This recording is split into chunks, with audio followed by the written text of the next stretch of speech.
Hello, welcome back to a new episode of Life of the Lost. This series is going to be called Dear Maya, and it is dedicated to Maya. I think it's something that I've really wanted to do for a while, when I'm not here anymore, or I hate to think that, but I know one day she will be on this earth and I will not be, and if that's tomorrow or 50 years from now, I just want her to be able to reference things that I've said. One thing on my mind lately is breakups, and the reason why it's on my mind is because the other day I was helping a neighbor and she's going through kind of a hard time where she's had this dog for about 18 and a half years and her dog is dying. I gave her this kind of clay kit so she can make paw prints for herself when her dog passes. I went over there to help her do it. She's bawling her eyes out. It's something just nobody can really calm her down. This is like her baby. 18 and a half years is crazy long, especially for a pet. It's family. It's not something that I can even barely comprehend. So I think for me, the best thing I could do and the best gift I could give to her was to listen. And in the midst of listening, she started opening up to me about a boyfriend that she had, now an ex-boyfriend, and this relationship that she went through. And it's very interesting because I've never really had a conversation with her. Kind of went from 0 to 100 talking about this breakup and a lot of really personal things, but I was really grateful that she was able to kind of confide in me. And I know how that is when you have a breakup. You kind of just want to talk about it all the time, especially when it's fresh. You just kind of want to justify why you feel right. You want to talk about it because you don't get it. You don't want to talk about it because it's fresh. It's what's constantly on your mind, and you have such a hard time getting out of it because it's just every little thing reminds you of every little thing from this memory of you guys kissing in the rain, or you saw the color blue one time and he made a joke about it. It's just these crazy little tiny things, these everyday things that kind of drive you nuts and really make you feel crazy. I think that's actually probably one of the worst parts, is just trying to get your mind to kind of reboot, like a computer or a phone, start it up, stop it, pause for a bit, keep it off, turn it back on. So while I was talking to her, I was kind of thinking of one of my exes, probably the worst breakup that I had to go through. I will say this, she was only with this person for 6 months. She knew this person her whole life, and I don't necessarily think that it matters. I think that when you're hurt and heartbroken, maybe like a day might be like, I don't know, it's a little weird. But 6 months, I was telling her about an event that happened for 7 years. The heartbreak and pain is, dare I say, the same?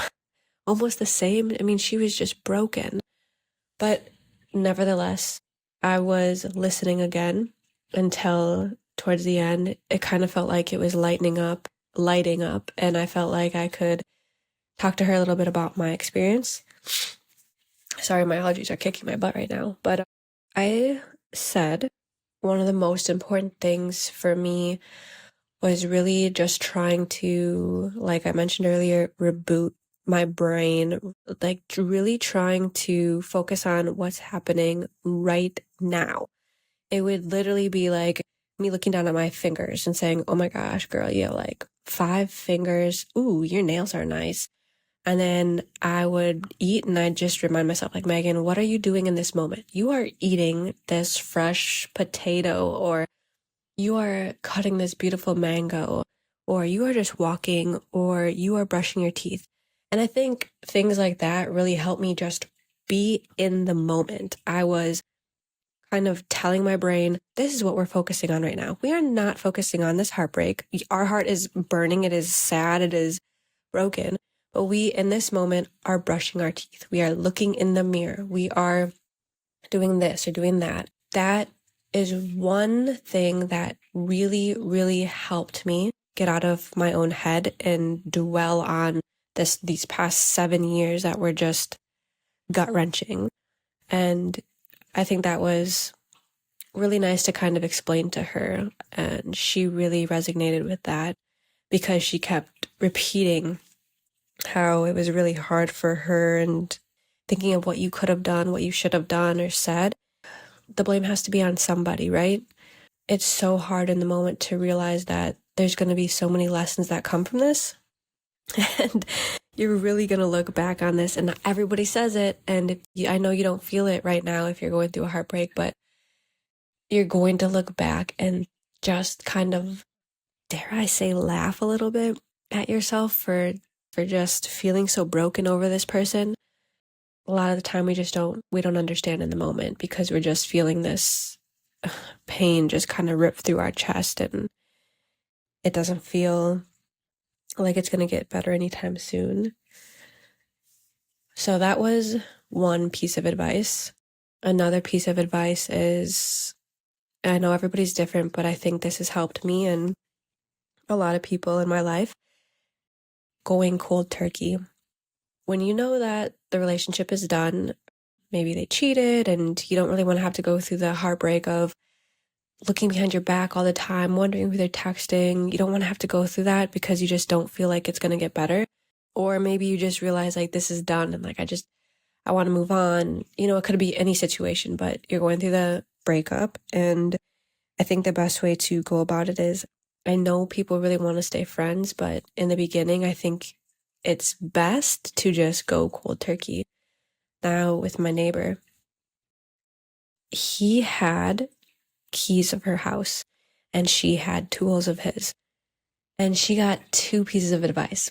Her brother said, you really need to ask for those keys back and give him the tools back and just be done. Her sister said, hey, like, I really think that if he wants it, he'll come and get the tools from you. And like, don't talk to him. Don't go looking for like your keys back, blah, blah, blah. And I agree with the brother because what she's doing right now is leaving the door open. Just even if it's cracked a little bit, she's giving this person room to come back into her life and say, oh, hey, I want the tools back. Or, oh, hey, let's meet up. I have your keys. It's something that they can really dangle over your head, put you in a position where I don't think you really want to be.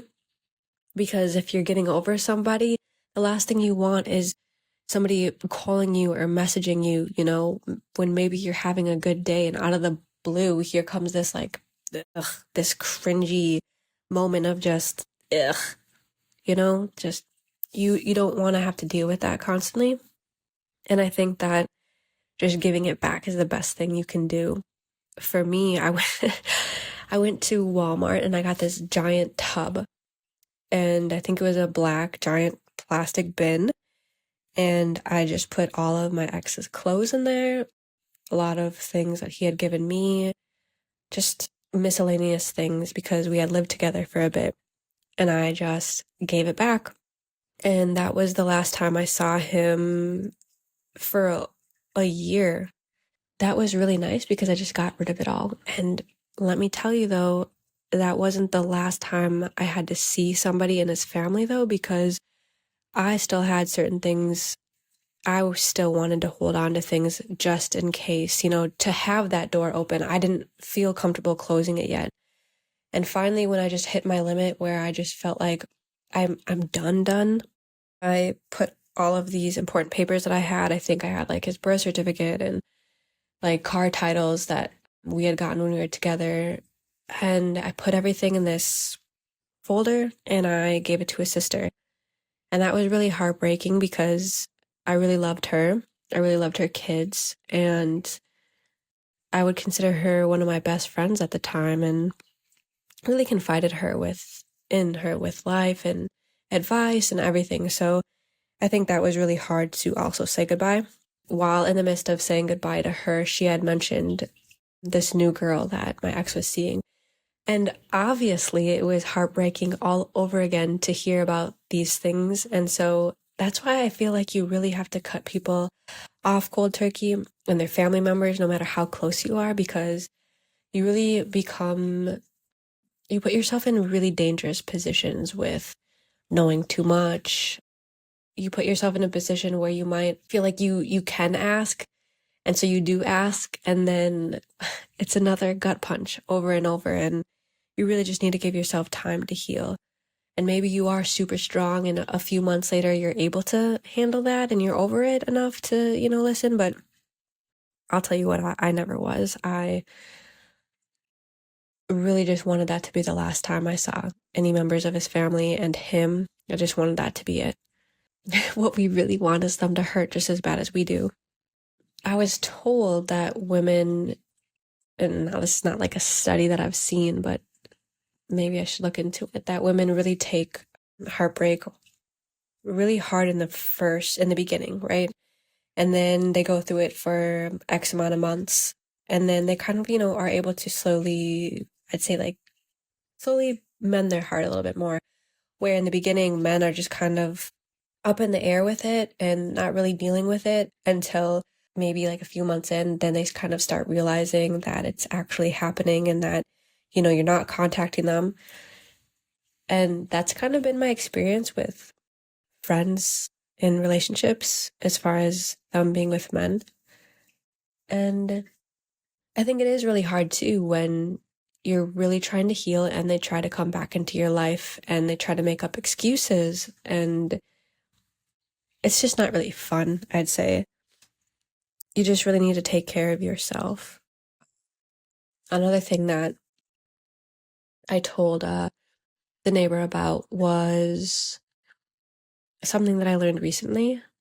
Your dad was watching something, I believe, and it was talking about kind of trying to reset your brain when you're feeling stressed or anxiety. A few examples came up, which is kind of like a cold plunge. So you get a bucket of water and you put ice in it, and you just really let the water get super cold, and you put your face in it for 10 minutes, no, 10 seconds, and you come up, and then you do maybe another 10 seconds, and it really kind of just shocks your brain into thinking about something else. And another way is sour candies. That's been really helpful for me. So when your dad sees that I'm really stressed, he'll go get the sour candies. And you know how stubborn I am. I usually don't want it. And I'm like, no, I'm good. And then he'll be very kind and like put on a very big smile. And then I have to remember that he is not my enemy. He is helping me. And it is just really hard sometimes to accept help, especially when you're feeling anxious and you really feel like you can take care of yourself or you want to get through it on your own. I think, especially in times of crisis or relationship ending, which feels like a crisis, I think you really need to lean on people who love you, who were there before the relationship and who will always be there. I think for me, it was really my parents at the time.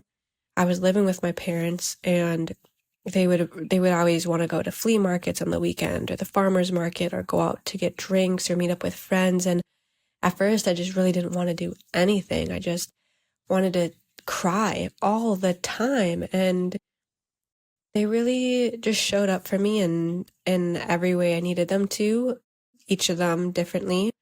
My mom was there to maybe talk about it more, and my dad was there to kind of get me to get out of bed more, just by asking me to go places and not give up on me, I think, was really nice, because I could have said no 100 times, and I think that they would still keep asking me and keep making sure that I'm okay. And leaning in on them and getting up to go do things, I think, was a really good thing, because once again, you don't want to sit and stew in your own, guilt, sadness, madness. You just really want to, even if you have to just get up and get some big sunglasses on, throw your hair up, put a hoodie on, sweatpants, just get out and go do something, preferably nature, preferably try to do something you haven't done before. For me at the time, it was meditation. That was very hard for me to sit there and think about life in a different way. But But it was really beautiful because there were really nice teachers to help me get through a really difficult time. And they would talk about life lessons. And I really appreciated that because I was able to relate it to myself. And you're in this, at the time I was in this room, this really beautiful room in Minneapolis, and there was a lot of people in there. And a lot of people were going through their own things, and it was just nice to come together as a community.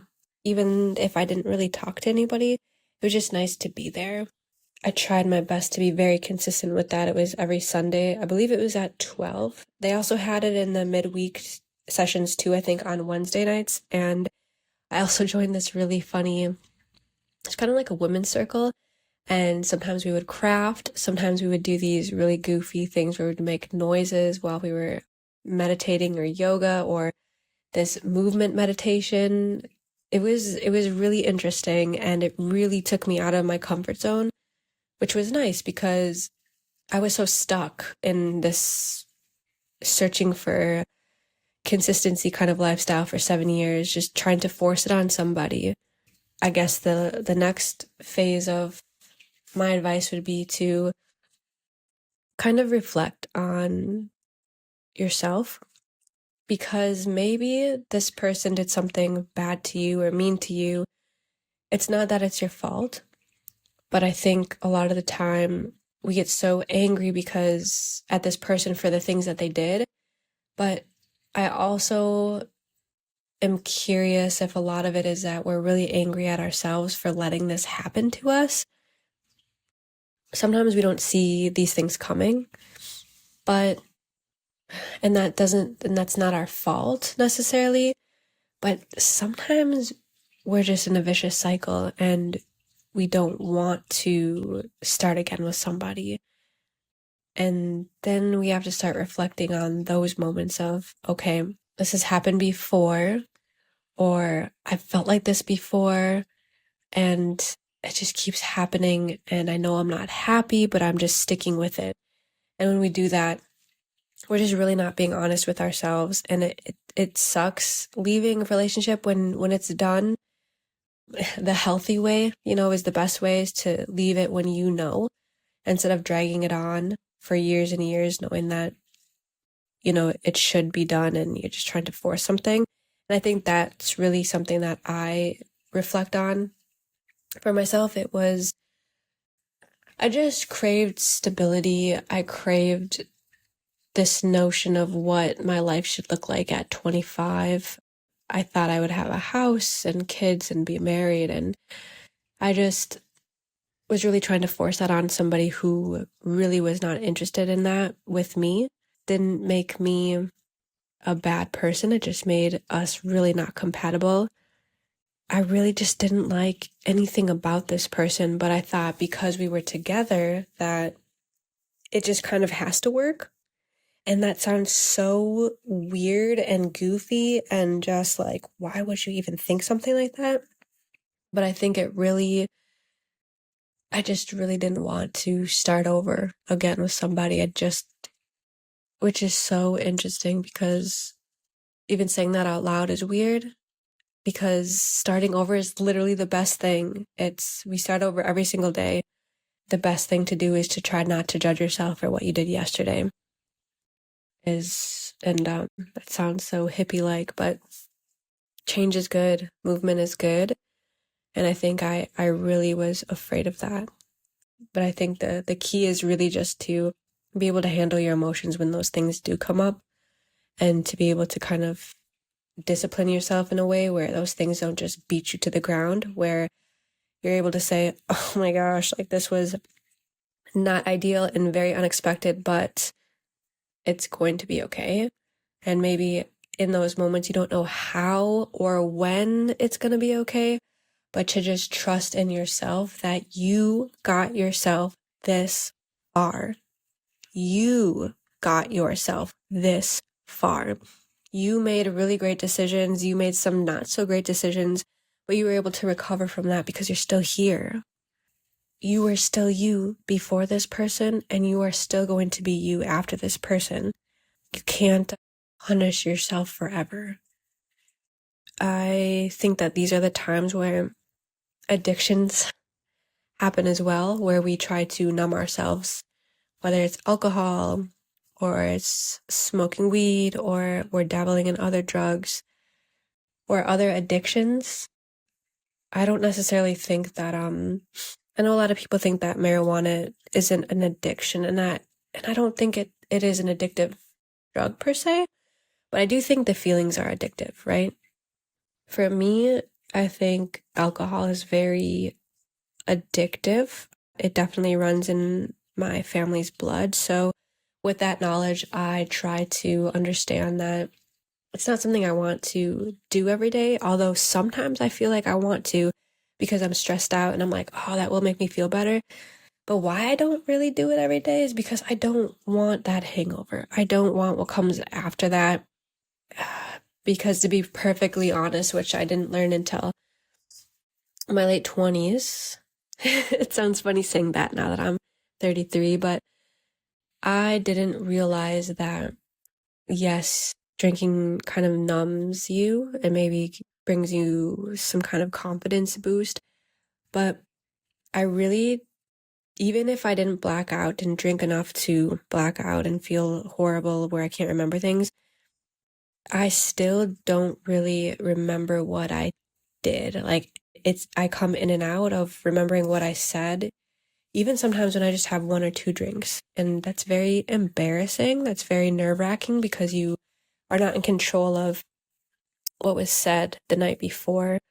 So I just don't really like that feeling either. And like I said, I don't like the afterwards because I usually feel worse. And I know that it just kind of starts becoming something that trickles onto something else. And it's just not, I don't even want to start that, you know?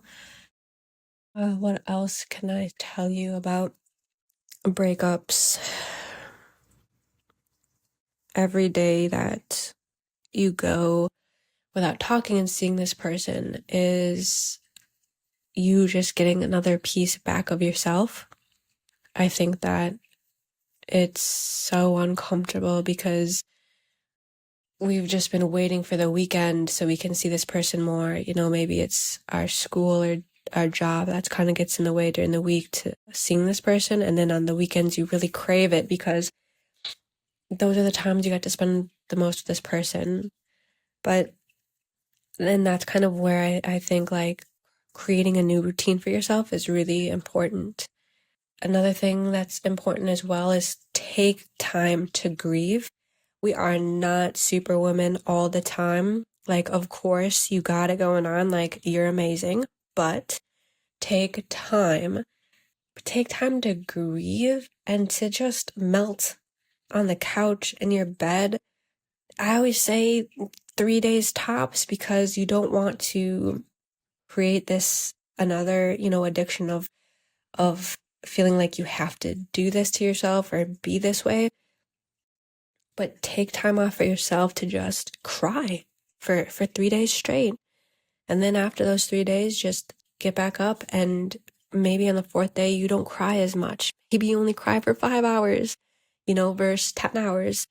Like I said before, each day that you go without seeing this person, without being in a relationship with them, without talking to them or texting them or messaging them or tweeting about them, you're just getting a piece of yourself back, kind of limiting the amount of time that you have to, and you'll feel it out. Maybe it's not 3 days, maybe you need a week, maybe you need 2 weeks, but really try to, I'm kind of being a little bit contradictory,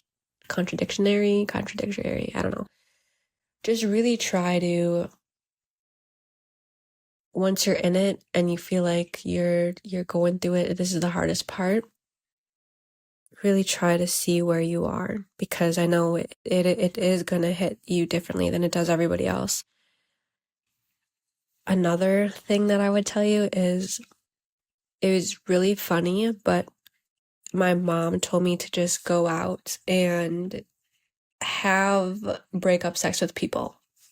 And I don't know how old you are while you're listening to this, but while I was dating that person, that was the first person that I had slept with. And I've had a lot of friends in high school during the time who would bounce around with people, with sleeping with people, and it never really felt like that was a good thing to do.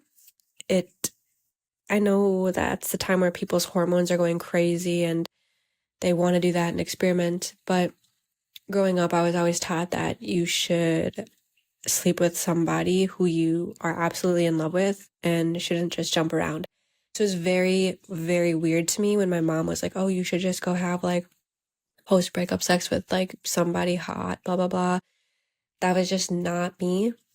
And I knew that right away. That was not something I really felt comfortable doing because to me, and how I still feel about it is when you do have sex with somebody, you're really giving your body and part of your soul to that person.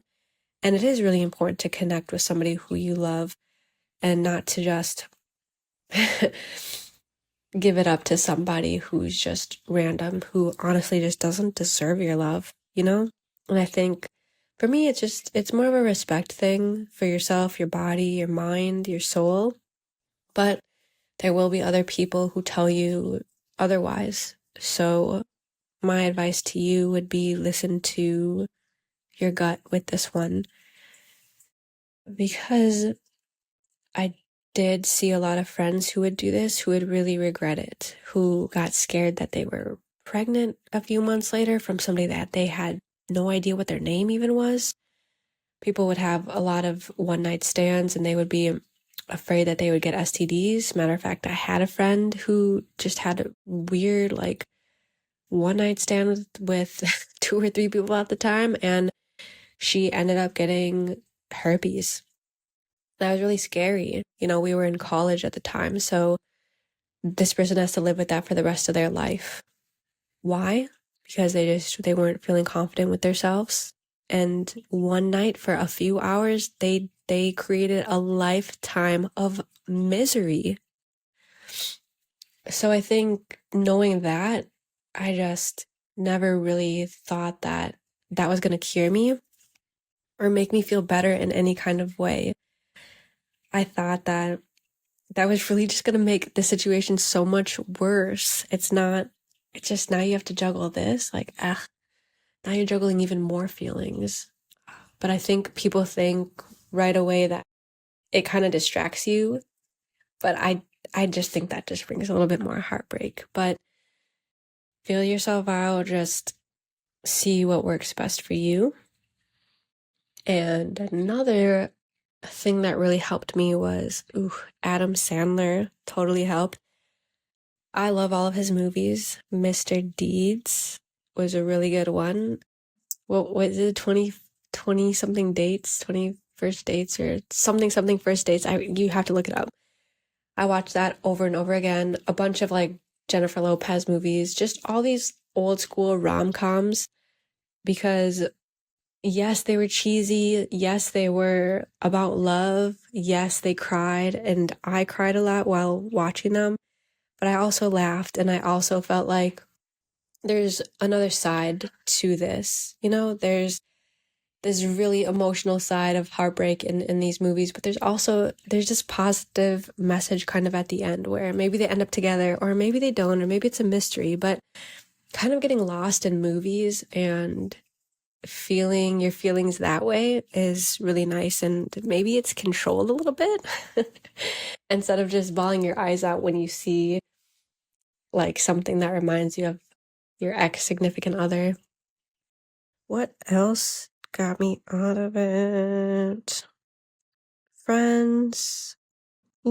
Change of environment was very important for me. After that breakup, I had just gotten a new job, so I was maybe a few months into that job, maybe even less. I was making big girl money. Because I had lived in my basement with my ex and I was still living in the basement, it just hoarded these memories. And a lot of them were good, but a lot of them were awful. So I think that was really important for me to get out of there. And although obviously I was living rent free with my parents, it was a decision that your dad actually helped me make and my grandma. I remember touring a few places and I'm laughing because one other place that I was touring, so I went in and they were kind of redoing part of the apartment and there was a few construction workers and this one guy was like talking to one of the managers of the building and they didn't know I had just entered the room. And the construction worker was like, there were so many mice and rats in those walls. It was crazy. And I was just like, there's no way I'm going to be staying here. So I went through the tour, whatever. I should have just left then, but I was being nice and went through the tour and then found this other really amazing place. It was such a breath of fresh air. They had at the time I had a car and they had a garage. It was a heated garage. They had a really beautiful setup under there because they had a car wash. I loved it. It was nice. I didn't have to take off the snow when there was giant snowstorms in Minnesota. And I really loved my apartment. It was like 900 square feet. I was only paying like $990 for that. It was beautiful. There was kind of like a outdoor area, kind of like a deck. It was really private and it was facing grass and trees and it was just really peaceful. And I think I just needed that change of environment. After I had called your dad, because we were best friends at the time, he said, I think that's a really good idea to get out of your environment. And I talked to my grandma and she said, yeah, I think this would be really good for you. And that was it. I was sold. I told my parents and obviously they weren't elated for me because they wanted me to save money, but it was something I knew would really help me and it did.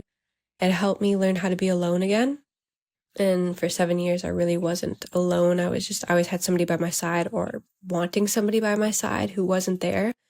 So this time I was eating by myself. And for the longest time, I ate with I was going to say iPad, no, my computer or my TV, because I just didn't feel comfortable being alone. And I really had to relearn how to sit with my thoughts. Because I think when you just fill yourself with distractions constantly, you're not really able to come to conclusions on your own. And you'll get there. It really takes time to get used to yourself again because you didn't really know yourself for this amount of time you were with this other person. You were giving yourself to somebody else and you were a different version of yourself. And the cool thing is now you get to kind of close that chapter.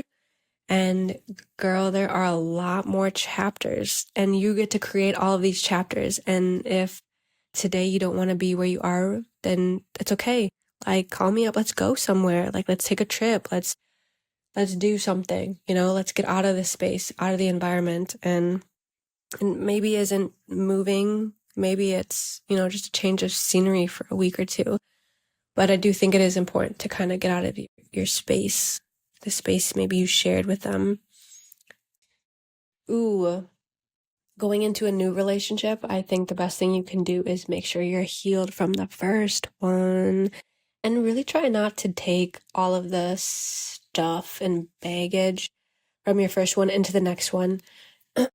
An example would be if your first relationship that you were in, this person cheated, you go into the second relationship thinking that that's what they're going to do too. And, start off being paranoid, start off asking questions, start off being really controlling.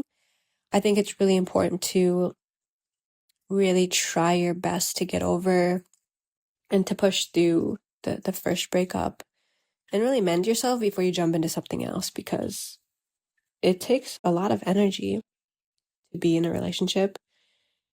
So I think that's a really important one that I see a lot of grown adults, a lot of grown women who do not do. They use words all the time like all men do this or why can't I get a break with this or that or this or that? And they still talk about their exes. And I feel like, and I could be wrong, but I feel like it's because they're really holding on to this anger, this sadness that they really weren't able to ever get over. And I think that that's really toxic for the next person, right? You don't want to be judged on somebody's last relationship and how that was. You don't want to be kind of put in a corner and, pointed fingers at. You don't want to do that. So it's important to let somebody else be, because I do think people change, after relationships. You learn lessons, you learn experiences, and it is important to make sure you're not judging somebody based on theirs.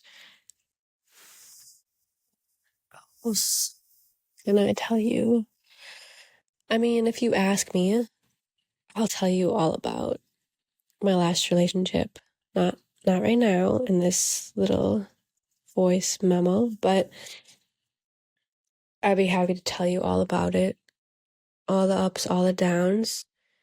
And I think how I'm going to close this out is let you know, and this may be controversial, and people may not agree with me, but I think that because I was in such a bad relationship for such a long period of time, very prolonged, and let me tell you two things right now. One, I really did this to myself. I really knew within the first year that me and this person were really not compatible. There was a lot of things that was said about me from extended family, a lot of really hurtful things. Why I didn't just take all of these little things as a sign to get out is just beyond me. And I don't blame it on anything other than my fear of wanting to start over, and just so many things really just grounded in fear, and just, that's it, fear. I can't even express anything else other than just that, which is ridiculous because it is not true. It's just not true. The things I was thinking were just not true. So anyways, it took me a while to understand that, girl, this is your fault. Like, me to me, this is your fault for staying in this toxic mess. And girl, you were so toxic. Like, you really did a lot of crazy shit you would never have ever thought you would done, because at the time you were just crazy and enraged with maybe self-doubt, maybe just a lot of things, but that is not you. Do not judge yourself for that, but don't forget that you created this mess too. It takes two to tango. And I think that really helped me kind of push out of this mentality of blaming the other person. And the controversial thing I was going to talk about, or I'm going to talk about, is that because I stayed in this prolonged relationship, I really think it hurt me at a deeper level. And I don't blame this person for this, but I'd say about 5 years ago now, I went and got a lot of blood work done so I could figure out if, when I had thyroid cancer, if that could be passed on to, if I ever had kids. And a lot of genetic testing, and they tested everything, and I didn't show that I had any kind of cancer that could be passed down to anybody. So we have to think of, where did that come from? And spiritually, a lot of people might not believe this, but I do think I created a lot of it. Whether, people get cancer from environmental factors, such as maybe, they ate really horrible food for a long time, or maybe they put their bodies in extensive flight or fight mode for a prolonged period of time, and it really caused damage to an immune system. And I really think that happened to me. Like I said, I'm not blaming this person. I just am more sometimes bummed out at myself that I was able to stay in such a level of fear, anger, and just wanting control for such a long time. I was able to stabilize that somehow, which is just not something you should want to do. You shouldn't want to force something on somebody. And because my body was in such a state of stress, I really think I did damage to it. Did I give myself cancer? I don't know. Did I make myself sicker than I needed to ever be? I don't know. But I do know that it's a possibility because I do believe that what is it saying? Your energy goes where your mind flows, something like that, right? Where you really do create energy. And you, Maya, are an artist. So really try to get a lot of this energy out. A lot of this anger and sadness and regret and feeling like you want redemption. Get it out. Do something with it. Push it into your art. Design with it, create with it, paint with it, craft, do everything you can. Think of how angry you are or how sad you are and put that into something, because that is really, really going to help you. And I promise you that energy is real. Energy is very real. And that you can push that out into something. And that, I think, would be my last piece of advice, is that you can do something about this. You don't need to sit there and feel sorry for yourself. Maybe just for a few days. But then get up and please create, because you are so talented and everything that you create is just amazing. Even when you don't think it is, I promise you there's somebody out there who does. So keep posting and presenting and showing and telling and talking about how you feel, and just do everything you can to get this energy out, and don't keep it inside, because you can use this. You can use this for your advantage. It's not a weakness. And I love you very much. And I promise that everything you're feeling is very, very, very temporary. Might not be gone tomorrow, but it will be gone one day. And there's going to be one day that you look back on. One day you look back on and you're going to say, whoa, I didn't think about that person yesterday. And you're going to have this giant, giant smile. And it'll come with a little sadness. But that is you moving on. That is you being strong. And I had that happen to me. I just remember how proud I was of myself for just having that one day. Maybe it took me a long time to get to that one day, but I got there. And you're so much stronger and so much wiser than I am. So I know that that one day will come sooner than it did for me. And I'm going to be there, and your dad's going to be there, and everybody who loves you, they're not going to tell you that it was your fault. They're not going to blame you. The people who love you are going to make you just feel loved. That's where it's at. Stay around those people, and I will be here if you need me, if you want to talk, anything. Oh, my heart is breaking, because if you're listening to this and you're sad, I'm sad for you. And you're only like 9 years old right now, and I'm getting emotional about like your first breakup, because I know it's not easy. So, with that being said, let me get off here before I just create something that's not even real in my head. But I love you, and everything's gonna be okay, because you are strong and you got this.